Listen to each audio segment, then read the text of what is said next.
के इस कार्यक्रम में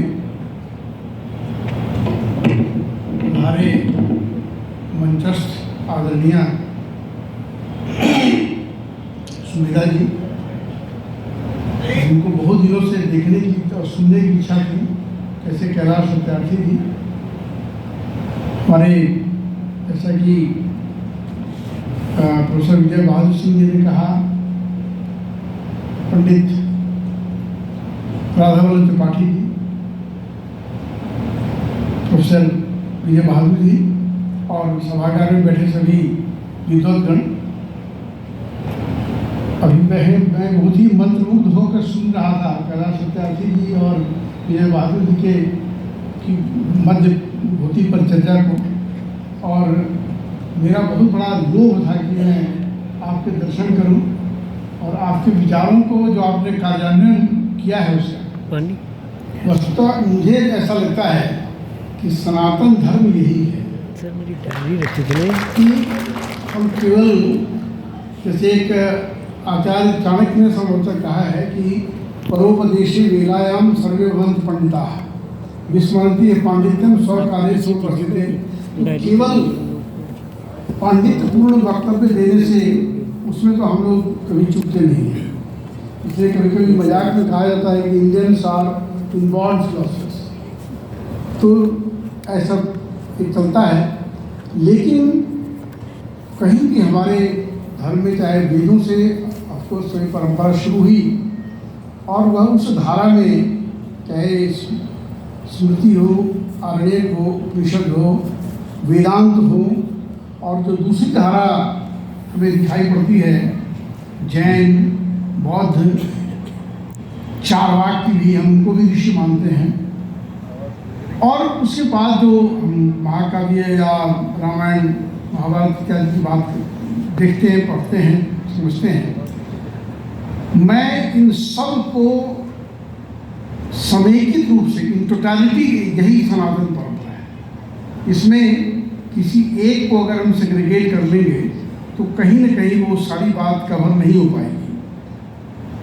अभी प्रोफेसर विजय बहादुर जी बता रहे थे और जिसका उल्लेख कर रहे थे कि पाली में धम्मपद में एक गाथा ही है, नहीं वेरेण वीरानी सम्मन्ति धकुदाचनन अवेरेण च सम्मन्ति एष धम्मो सनातनो।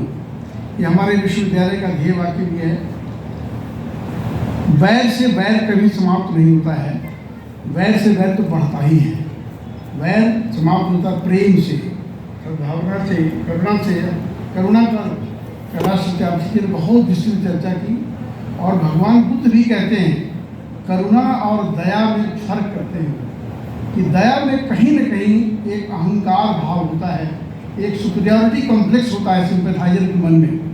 ये जो दूसरे हैं वो कहीं न कहीं उनसे निम्नतर हैं, कहीं न कहीं हीन हैं।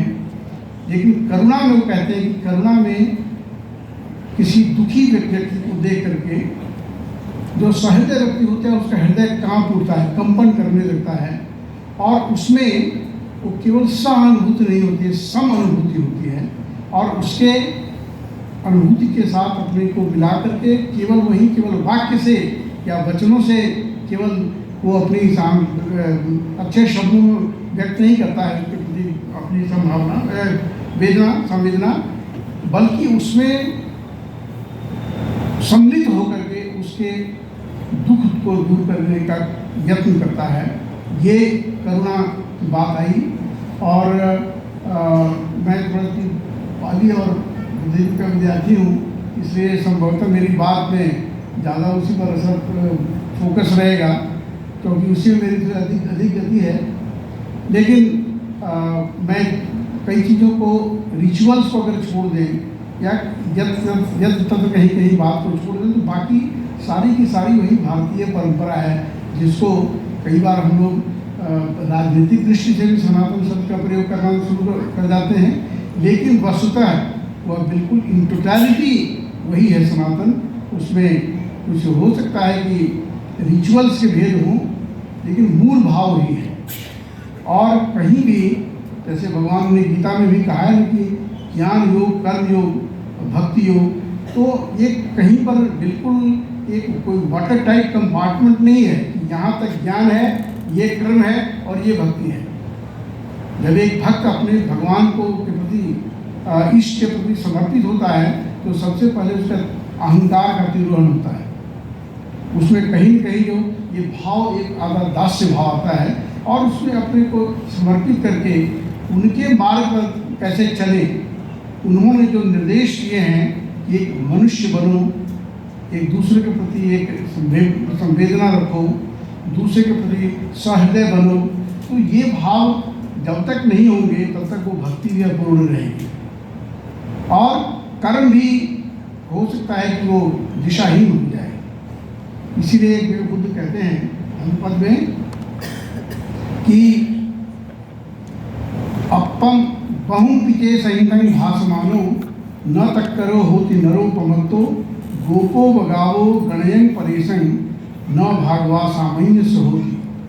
जो बहुत सारी संहिताओं का पाठ करता हो लेकिन तदनुसार आचरण नहीं करता हो, उसमें अच्छी अच्छी बातों की बातें तो बहुत करता हो लेकिन उसके अनुसार आचरण नहीं करता हो, तो वह उस ग्वाले चरवाहे की भांति है जो स्वामी की गायों को चराने के लिए सवेरे में गौशाला से जंगल में ले जाता हो और शाम में उन सारी गायों को, मवेशियों को वापस गौशाला में पहुंचा देता है और उसका मालिक नहीं होता है, वो केवल गायों को गिनने वाला काम करता है। तो ये जो केवल बातें करें और उसको आचरण नहीं करें तो दोनों अधूरे हैं। और दूसरी तरफ एक, इसलिए बुद्ध कहते हैं कि 3 बातें वहाँ कही गई हैं कि परियत्ति, पटिपत्ति और पटिवेदन। परियत्ति अर्थात उपदेश, जो सैद्धांतिक बातें हैं। पटिपत्ति में प्रतिपत्ति, उसके ऊपर आचरण करना और तभी उसका फल मिलता है, तभी उसका रियलाइजेशन होता है।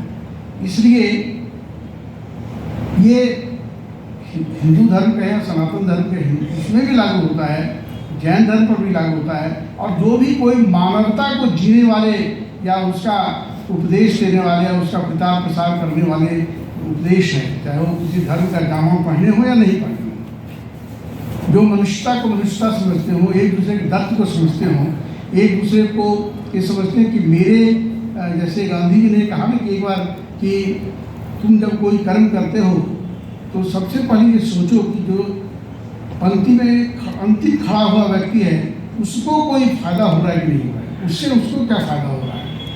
सत्यार्थी के लिए इस बात को इंगित किया था कि जब हम कुछ करते हैं तो उनके लिए भी सोचे पहले, और अगर वो संवेदना रहेगी हमारे अंदर तो धर्म का वही सच्चा स्वरूप है। और केवल बातें करने से तो बातें बहुत बड़ी हो सकती हैं, बातों में तो कोई, हम तो बड़े धनी हैं, लेकिन सनातन धर्म की बात कही गई तो जो मेरी समझ में बात आती है और या मैं जो थोड़ा बहुत अध्ययन करके समझ पाया हूँ, यह सिद्धांत और कर्म दोनों का समन्वय है। एक जगह विनोबा जी का पढ़ा था मैंने, प्रार्थना, मैट्रिकुलेशन में पढ़ा था बहुत पहले, एक वाक्य याद है उसका कि प्रार्थना में दैववाद और कर्मवाद दोनों का समन्वय है। उन्होंने उदाहरण दिया कि यदि यहाँ से आपको भोपाल जाना हो तो भोपाल की तरफ जाना पड़ेगा, अगर आप ग्वालियर की तरफ जाना शुरू करें तो हे देव हे प्रभु मुझे भोपाल पहुँचा दो, नहीं पहुँचाएगा, आपको कुछ भी कर्म करना पड़ेगा। तो वो भी धर्म का ही भाग है, वो उससे परे नहीं है। तो मुझे ऐसा लगता है कि धर्म में दोनों का समन्वय है। और ये हमारा जो सनातन धर्म जिसको कहते हैं उसमें चाहे ठीक है बड़े बड़े मठाधीश, बड़े बड़े संत हो गए हैं और किसी के ऊपर मुझे कोई टिप्पणी नहीं करनी है, चाहे वो स्वामी विवेकानंद हों, ईश्वरचंद्र विद्यासागर हों, दयानंद सरस्वती जी हों और असंख्य हैं लोग, रामानुजाचार्य हों और आचार्य शंकर हों, तो कहीं न कहीं उन चीज़ों को हर एक प्राणी में, जो खास करके आस्तिक धर्म है, कहीं न कहीं किसी न किसी रूप उस परमात्मा का दर्शन करते हैं और यही कहते हैं कि जो सुख मुझे मिलना चाहिए या जिसकी कामना मैं करता हूँ तो दूसरा व्यक्ति भी, उसको भी तो अधिकार है वैसा पाने का। तो तदनुकूल आचरण करना ही धर्म है, ऐसा मुझे लगता है और मैं ऐसा इसे कन्विंस भी हूँ। तो ये एक जिसको इन्होंने भी, बुद्ध ने जो की बात पर फिर मैं आता हूँ, यहाँ पर जो 4 आर्य सत्य का प्रथम उपदेश उनका था, तो दुख है इस बात को उन्होंने समझा, रियलाइज किया दुख आर्य सत्य को, लेकिन उसके कारण की भी खोज की और कारण कई प्रकार के तृष्णाओं को बताया उन्होंने, तीव्र तृष्णाओं को बताया। तृष्णा का नाश भी संभव है, लेकिन नाश को प्राप्त करने का, उसको पूर्णतः नष्ट करने के लिए एक मार्ग भी है।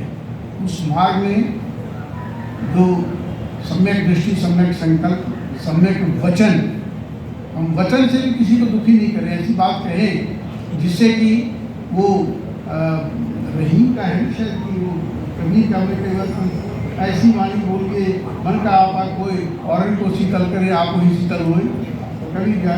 तो ये उसके पीछे वही तत्व है कि हम वचन से भी ऐसा कुछ बोले कि दूसरे को पीड़ा नहीं हो। कर्म से या किसी को मारने वाली बात तो बाद की बात है, किसी को फिजिकल हार्म करने की बात बाद में आती है। वचन से भी हम किसी को ऐसा कष्ट न पहुंचाएं, तो वो एक ऐसा सत्य है जो हमारी सनातन परंपरा का, चाहे वो जो भी परंपरा हो, इसमें उप परंपराएं हों, उन सब के बीच में वो चीज़, वो मूल भाव है। और सम्यक कर्म, जो चौथा आर्य सत्य है उनका सम्यक कर्मांग, कि हम ऐसा कर्म करें, फिजिकली ऐसा करें। सम्यक आजीव, हमारी आजीविका ऐसी हो। आजकल तो जैसे हम लोग कहते हैं कि हम तो सभी लोग कलयुग के ही पैदाइश है, लेकिन हम सब परेशान हो जाते हैं कि कलयुग आ गया, घोर कलयुग आ गया, ऐसा हम सब दुखी होकर बोलते रहते हैं। तो क्यों भाई, एक छोटा सा काम है तो किसी ऑफिस में जाते हैं तो जब तक घूस नहीं लेता है, काम नहीं करता है। बड़ा अधिकारी बड़े ज़्यादा घूस लेता है, छोटा अधिकारी अपनी प्रोपोर्शनेटली कम लेता है, लेकिन हम उस सबसे दुखी हैं।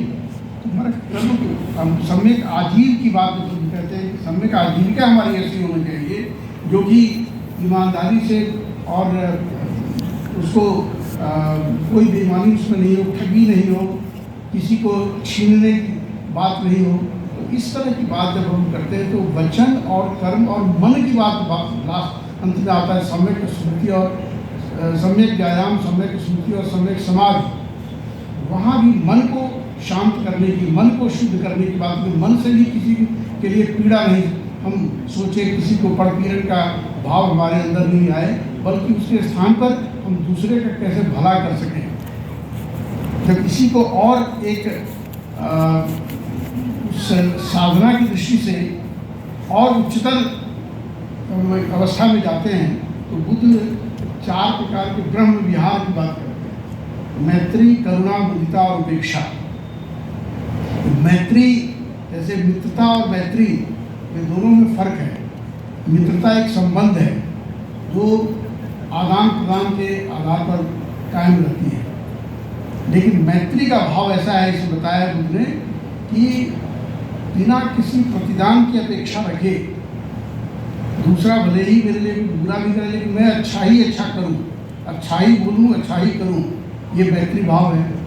करुणा की बात त्यागी के लिए कई बार कही है बहुत विस्तार से, तो यहाँ जो है करुणा की बात मैं थोड़ी पहले भी कह चुका हूँ कि दुखी गणेश करुणा, ऐसा उन्हें कहा कि जो दुखी है व्यक्ति है, समभाव से तो सबके लिए सामान्य रूप से मैत्री है, लेकिन जो व्यक्ति किसी कष्ट में है, चाहे वो सामाजिक शोषण के कारण हो या किसी और कारण से हो, हम उसके दुख को कैसे दूर कर सके, इसके लिए सक्रिय रूप से उसमें सहभागिता का होना और हमें प्रयास करना, ये करुणा का भाव है। और जब तीसरा ब्रह्म विहार और उपेक्षा,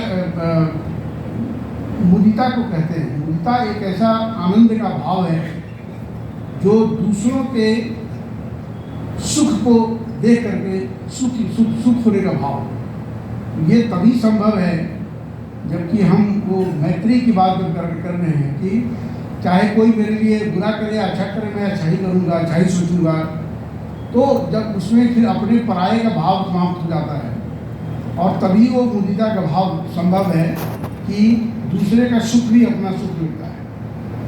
और उपेक्षा का भाव कहा कि बस वो जिसको अनासक्त या इस तरह स्थिर प्रज्ञता वाली बात आती है, तो उस तरह की बात में ये चार जो ब्रह्म विहार की बात भगवान बुद्ध करते हैं, उसमें भी वही बात है। जैन धर्म में जो उनका पंच व्रत हैं, सत्य, अहिंसा, अस्तेय, ब्रह्मचर्य, अपरिग्रह, सबके मूल भाव वही हैं। केवल शब्दावलियाँ अलग अलग हो सकती हैं, कहीं कहीं मेथोडोलॉजी अलग अलग होती है, इसीलिए अलग अलग दिखाई पड़ते हैं। लेकिन मुझे ऐसा लग रहा है कि लगता है कि सनातन इन सबों का जो भारतीयता है वही सनातन है। उसमें कुछ किसी आवश्यक नहीं है कि हम जैसे सभी मार्ग को अपनाना कई बार संभव नहीं होता है, और उसमें कई बार हम लोग खो सकते हैं, विमिल्लड हो सकते हैं। इसलिए भगवान कृष्ण ने कहा है औपचारिणी भक्ति, व्यक्ति के लिए भी, व्यक्ति भक्ति के लिए भी और एक निष्ठ भाव से वो अपने इष्ट को, हम जो भी जिनको हम इष्ट मानते हैं, जिनके मार्ग को अनुसरण करें। लेकिन ये सारे के सारे जो दया, शांति, वीर्य इत्यादि जो 10 लक्षण कहे गए हैं, ये सारे हमारी सनातन या भारतीय परंपरा के सभी उप परंपराएँ जो हैं इनमें निहित हैं। और 4-5 दिन पहले प्रोफेसर विजय बहादुर सिंह जी का फ़ोन आया था, शायद हो सकता है एक सप्ताह से पहले भी थोड़ी सी चर्चा आपने की थी। तो मुझे लगा कि मैं तो 2 महाविद्वानों को सुनने के लिए आया हूँ, और एक कैलाश सत्यार्थी जी की बात सुनकर लगा कि उनके दर्शन नहीं किए, उनको सुनूँ, देखूँ, उनके साथ मिलूँ। और आचार्य त्रिपाठी जी के साथ तो मेरा बहुत पुराना संबंध है, उनका स्नेह बहुत मिलता रहा है। तो ये एक जब आप राष्ट्रीय संस्कृत संस्थान में कुलपति थे तभी से आपका आशीर्वाद मिलता रहा है। तो इनके सामने मैं अपने को बहुत छोटा मानता हूँ कि इनके सामने क्या हुआ, ऐसे महापंडितों के सामने, और एक ने प्रैक्टिकल किया है। और आज उस विदिशा की भूमि से बढ़ते हुए उनका वैचारिकता और उनका कृतित्व दोनों वैश्विक स्तर पर फैल गया। और आज हम सब के लिए जैसा कहा कि ये केवल विदिशा का गौरव नहीं है, पूरे राष्ट्र का गौरव है कि आप उस चीज़ को आपने लब्ध किया। तो मैं और अधिक नहीं कहूँगा, मुझे लोग है पार्टी की बहुत सुनने का, इसलिए मैं विलम्ब तो ऐसे ही हो चुका है, मैं और ज़्यादा नहीं बोलूँगा। मैं उम्मीद करता हूँ कि आपसे कुछ